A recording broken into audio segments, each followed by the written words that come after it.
അരനൂറ്റാണ്ടായി ഇന്ത്യയുടെ ഇന്റലിജൻസ് രംഗത്ത് നിരന്തരം മുഴങ്ങിക്കേൾക്കുന്ന പേരാണ് അജിത് ഡോവലിന്റേത്. കേരളത്തിൽ കോട്ടയത്തെ പോലീസ് ഉദ്യോഗസ്ഥനായി തന്റെ ഔദ്യോഗിക ജീവിതം തുടങ്ങിയ ഡോവൽ ഇപ്പോൾ വീണ്ടും ഇന്ത്യയുടെ ദേശീയ സുരക്ഷാ ഉപദേഷ്ടാവായി സ്ഥാനമേൽക്കാൻ പോകുകയാണ്. 79കാരനാണ് അജിത് ഡോവൽ എന്ന ഇന്ത്യൻ പോലീസ് സർവീസിലെ ഈ മുന്നുദ്യോഗസ്ഥൻ. ഒരു IPS ഉദ്യോഗസ്ഥൻ എന്ന അഡ്രസ്സിൽ മാത്രം ഒതുങ്ങി നിൽക്കുന്ന വ്യക്തിയല്ല അജിത് ഡോവൽ. മൂന്നാം മോദി സർക്കാർ അധികാരമേറ്റെടുത്തതിനു ശേഷം അജിത് ഡോവൽ ദേശീയ സുരക്ഷാ ഉപദേഷ്ടാവായി ഉണ്ടാവില്ല എന്ന തരത്തിലുള്ള വാർത്തകൾ പ്രചരിച്ചിരുന്നു. ഒരുപക്ഷെ പ്രധാനമന്ത്രി നരേന്ദ്രമോദിയുടെ നിർബന്ധപ്രകാരം ഒരു മൂന്നാം അംഗത്തിനും മൂന്നാം ഊഴവും കിട്ടിയിരിക്കുകയാണ് അജിത് ഡോവൽ എന്ന ഇതിഹാസത്തിന്. ഓൾ ഇന്ത്യ സർവീസിൽ നിന്നും വിരമിച്ചതിനു ശേഷം സർക്കാരിൽ ഇത്രയും ദീർഘമായ കാലയളവിൽ ഒരു പദവി കൈകാര്യം ചെയ്ത മറ്റേതെങ്കിലും വ്യക്തിയുണ്ടോ എന്നുള്ള കാര്യം സംശയമാണ്. അതിന് തക്കതായ കാരണവുമുണ്ട്. ദീർഘമായ തന്റെ ഔദ്യോഗിക ജീവിതത്തിൽ ഒട്ടേറെ രഹസ്യാന്വേഷണ ഓപ്പറേഷനുകൾക്ക് നേതൃത്വം നൽകിയ വ്യക്തിയാണ് അജിത് ഡോവൽ. ഓരോന്നു കഴിയുമ്പോഴും ഡോവലിനെക്കുറിച്ചുള്ള കഥകൾ ജനപ്രിയങ്ങളായി മാറിക്കൊണ്ടേയിരുന്നു. രാജ്യം 1989 ഡോവലിനെ കീർത്തിചക്ര നൽകി ആദരിച്ചു. ഇന്ത്യൻ സൈന്യത്തിലെ മേജറിന്റെ മകനായി ഉത്തരാഖണ്ഡിലെ ഗഡ്വാളി ബ്രാഹ്മണ കുടുംബത്തിൽ ജനിച്ച് അജ്മീറിലെ സൈനിക സ്കൂളിലും ആഗ്ര സർവകലാശാലയിലും പഠിച്ച് സാമ്പത്തിക ശാസ്ത്രത്തിൽ ബിരുദമെടുത്ത ശേഷം നാഷണൽ ഡിഫൻസ് കോളേജിൽ നിന്ന് MPhil പൂർത്തിയാക്കിയ അജിത് കുമാർ ഡോവലിനെ പോലീസ് വേഷത്തിൽ ആദ്യം കാണുന്നത് നമ്മുടെ കേരളത്തിലെ കോട്ടയത്താണ്. 1968 1972 K. കരുണാകരൻ ആഭ്യന്തരമന്ത്രിയായിരിക്കുമ്പോൾ തലശ്ശേരിയിലുണ്ടായ കലാപം നേരിടാൻ നിയോഗിക്കപ്പെട്ടത് ASP ആയിരുന്ന ഡോവലായിരുന്നു.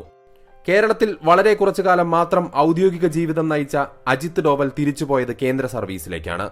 പിന്നീട് അജിത് ഡോവൽ അവതരിപ്പിക്കപ്പെട്ടത് മിസോറാമിൽ ഒരു രഹസ്യാന്വേഷണ ഓഫീസറായിട്ടായിരുന്നു.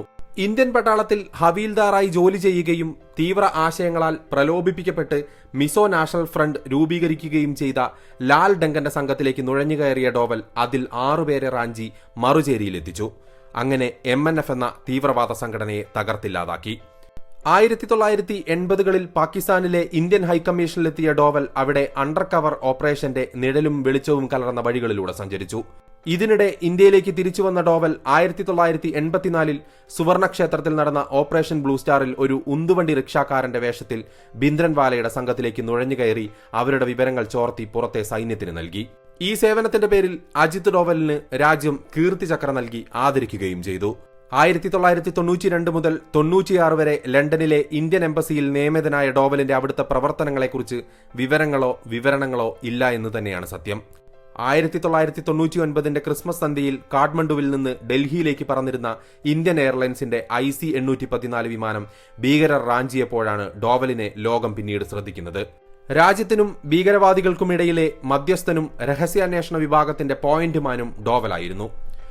മുൻ ദേശീയ സുരക്ഷാ ഉപദേഷ്ടാക്കളായിട്ടുള്ള ബ്രിജേഷ് മിശ്രയ്ക്കും JN ദീക്ഷിതിനും MK നാരായണുമെല്ലാം കീഴിൽ ജോലി ചെയ്ത് 2005 വിരമിച്ച ഡോവലിന്റെ അടുത്ത ജന്മം വിവേകാനന്ദ കേന്ദ്രത്തിന്റെ ഭൗതിക സംഘമായ വിവേകാനന്ദ ഇന്റർനാഷണൽ ഫൗണ്ടേഷന്റെ സ്ഥാപക ഡയറക്ടറായാണ്. 2011 ഫൗണ്ടേഷൻ നടത്തിയ കള്ളപ്പണത്തിനെതിരെയുള്ള ദ്വിദിന സെമിനാറിൽ S. ഗുരുമൂർത്തി, ബാബ രാംദേവ്, അണ്ണാ ഹസാരെ, അരവിന്ദ് കെജ്രിവാൾ, കിരൺ ബേദി എന്നിവർ പങ്കെടുക്കുകയും അത് ഇന്ത്യ എഗെയിൻസ്റ്റ് കറപ്ഷൻ എന്ന കൂട്ടായ്മയായി രൂപാന്തരപ്പെടുകയും ചെയ്തു. ലോക്പാലിനായുള്ള അണ്ണാ ഹസാരയുടെ ഉപവാസത്തിൽ UPA സർക്കാർ ആടിയുലയുകയും ചെയ്തു. ഇത്തരത്തിൽ ഉഴുതുമറിക്കപ്പെട്ട മണ്ണിലാണ് BJP വളരുന്നതും 2014 നരേന്ദ്രമോദി ഇന്ത്യയുടെ 14ാമത് പ്രധാനമന്ത്രിയായി വരികയും ചെയ്യുന്നത്. അപ്പോൾ പിന്നെ ദേശീയ സുരക്ഷാ ഉപദേഷ്ടാവ് എന്ന സ്ഥാനത്തേക്ക് മോദിക്ക് തെരഞ്ഞെടുക്കാൻ ഒറ്റപ്പേര് മാത്രമേ മുന്നിലുണ്ടായിരുന്നുള്ളൂ. ആ പേരുകാരനാണ് അജിത് ഡോവൽ. അതിനുശേഷം അജിത് ഡോവലിന്റെ ഇന്റലിജൻസ് ഓപ്പറേഷൻ മാജിക് വെളിപ്പെട്ട് കാണുന്നത് 2014 ജൂണിൽ ഇറാഖിലെ IS ഭീകരർ തട്ടിക്കൊണ്ടുപോയ 46 ഇന്ത്യൻ നഴ്സുമാരെ ഒരു പോറൽ പോലും ഏൽക്കാതെ തിരിച്ചുകൊണ്ടുവന്നപ്പോഴാണ്. പിന്നീട് പുൽവാമയിൽ വെച്ച് സൈനിക വാഹന ശ്രേണിയെ ആക്രമിച്ച് 40 ഇന്ത്യൻ പട്ടാളക്കാരെ വധിച്ചതിനു പകരമായി അതിന്റെ 12ാം നാൾ പാകിസ്ഥാനിലെ ബാലാക്കോട്ടിലെ ഭീകര കേന്ദ്രം അതിർത്തി കടന്നുപോയി തകർത്തപ്പോഴും 2015 മ്യാൻമറിലേക്ക് അതിർത്തി കടന്നു ചെന്ന് ഭീകരരെ വധിച്ചപ്പോഴുമാണ്. 2020 മാർച്ച് 27 കോവിഡ് വ്യാപനത്തിന്റെ തുടക്കകാലത്ത് ഡൽഹിയിൽ നിസാമുദ്ദീനിലെ പള്ളിയിൽ പിരിഞ്ഞു പോവാൻ കൂട്ടാക്കാതെ തമ്പടിച്ചിരുന്ന തബ്ലീഗ് ജമാഅത്തുകാരുടെ ഇടയിലേക്ക് പുലർച്ചെ 2 മണിക്ക് കയറി ചെന്ന ഡോവൽ 10 മിനിറ്റിനകം അവരിൽ നിന്ന് ഒഴിഞ്ഞു പോവാനുള്ള സമ്മതം വാങ്ങി. അവരോട് എന്താണ് അദ്ദേഹം പറഞ്ഞത് എന്ന് ഇന്നും ആർക്കും അറിയില്ല. ഏറ്റവും ഒടുവിൽ അദ്ദേഹത്തിന്റെ പേര് മുഴങ്ങിക്കേട്ടത് ഈ അടുത്ത കാലത്താണ്. അതും പ്രധാനമായും നമ്മുടെ കേരളത്തിൽ. കാരണം പോപ്പുലർ ഫ്രണ്ടിനെ രാജ്യമെങ്ങും ഒരേ സമയത്ത് റെയ്ഡ് ചെയ്ത് പൂട്ടിയപ്പോഴും 79 വയസ്സുകാരനായ ഡോവൽ വീണ്ടും വാർത്തകളിൽ നിറഞ്ഞു. സാധാരണക്കാർ പോലും ആ പേര് പറഞ്ഞു. എല്ലാ കാലത്തും അജിത് ഡോവലിനെ കുറിച്ചുള്ള വാർത്തകളിൽ യാഥാർത്ഥ്യവും അതിശയോക്തിയും പല അളവുകളിൽ കലർന്നിരുന്നു. ദേശദേശാന്തരങ്ങളിലെ നാടോടി കഥകളിലെ വീരനായകരെ പോലെ ഡോവലിനെ കുറിച്ചുള്ള കഥകളും കാറ്റിലും കടലിലും നിറഞ്ഞ് കാതുകളിൽ നിന്ന് കാതുകളിലേക്ക് പരന്നു. അതിലെ നെല്ലും പതിരും വേർതിരിക്കാൻ ശ്രമിച്ചവർക്കാർക്കും തന്നെ കൃത്യവും തൃപ്തവുമായ ഉത്തരം ലഭിച്ചില്ല. കഴിഞ്ഞ അരനൂറ്റാണ്ടിനിടെ പല ജന്മങ്ങളിൽ പല ഭാവങ്ങളിൽ പലയിടത്തും ഈ കുറിയ മനുഷ്യനുണ്ടായിരുന്നു. അദ്ദേഹത്തിന്റെ വജ്രസൂചിക്ക് സമാനമായ കുശാഗര ബുദ്ധിയുമുണ്ടായിരുന്നു. വിവേകാനന്ദ ഇന്റർനാഷണൽ ഫൗണ്ടേഷൻ വഴി BJPയുടെ വളർച്ചയ്ക്കും വരവിനും ഡോവലാണ് ശക്തി പകർന്നത് എന്നും അദ്ദേഹത്തിന്റെ വലതുപക്ഷ അഭിപ്രായ പ്രകടനങ്ങൾ BJPയുമായുള്ള കൂട്ടുകച്ചവടമാണ് എന്നും ആരോപിക്കപ്പെട്ടപ്പോൾ അദ്ദേഹം ഇങ്ങനെയാണ് മറുപടി പറഞ്ഞത്: എനിക്കെങ്ങനെയാണ് BJPയുടെ കുഴലൂത്തുകാരനാവാൻ സാധിക്കുക? ഒരാൾക്ക് ISIയുടെയോ CIയുടെയോ കൂട്ടുകച്ചവടക്കാരനാവാൻ സാധിക്കും. BJP കോൺഗ്രസിനെ പോലെയോ സമാജ്വാദി പാർട്ടിയെ പോലെയോ ഒരു മുഖ്യധാര രാഷ്ട്രീയ പാർട്ടിയാണ്. പൊതുസംവാദങ്ങൾ ഇത്തരത്തിൽ തരം താഴുന്നതിൽ വേദനയുണ്ട്. ഉന്നതമായ പദവികളിൽ കാലങ്ങളോളം ജോലി ചെയ്ത ഒരു ഉദ്യോഗസ്ഥനാണ് ഞാനെന്ന കാര്യം മറക്കരുത്. വാദവും പ്രതിവാദവും തുടരുമ്പോഴും ഡോവൽ ഇപ്പോഴും അതീവ വിശ്വസ്തനായി പ്രധാനമന്ത്രി നരേന്ദ്രമോദിക്കൊപ്പമുണ്ട്. പാകിസ്ഥാന് പുറമെ ചൈനയുമായുള്ള അതിർത്തി തർക്ക വിഷയങ്ങളിലും ഡോവൽ മുഖ്യമുഖമാണ്. ചൈനയുടെ അടുപ്പക്കാരായി മാറിയ ശ്രീലങ്കയിലെ സർക്കാരിനെ 2014 അട്ടിമറിച്ച് ഇന്ത്യാനുകൂലിയായ മൈത്രിപാല സിരിസേനയെ വാഴിക്കുന്നതിലെ മുഖ്യ ആസൂത്രകൻ ഡോവലായിരുന്നു.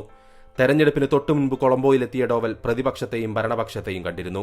ഡോവലിന്റെ മുൻഗാമിയായ ശിവശങ്കർ മേനോനെ നന്നായി അറിയുന്ന മുൻ പ്രസിഡന്റായ ഗോതബയ രാജപക്സെ പറഞ്ഞതിങ്ങനെയാണ്: ശിവശങ്കർ മേനോൻ കാര്യങ്ങളെല്ലാം തന്നെയും നയതന്ത്ര ഉദ്യോഗസ്ഥന്റെ കണ്ണിലൂടെ കണ്ടു. എന്നാൽ അജിത് ഡോവൽ എല്ലാ കാര്യങ്ങളും ഒരു രഹസ്യാന്വേഷണ ഉദ്യോഗസ്ഥന്റെ കണ്ണിലൂടെയാണ് നോക്കിക്കണ്ടത്. അതുതന്നെയായിരിക്കാം എല്ലാ കാര്യങ്ങളിലും നീക്കങ്ങളിലും ഡോവലിനെ വ്യത്യസ്തനാക്കുന്നതും.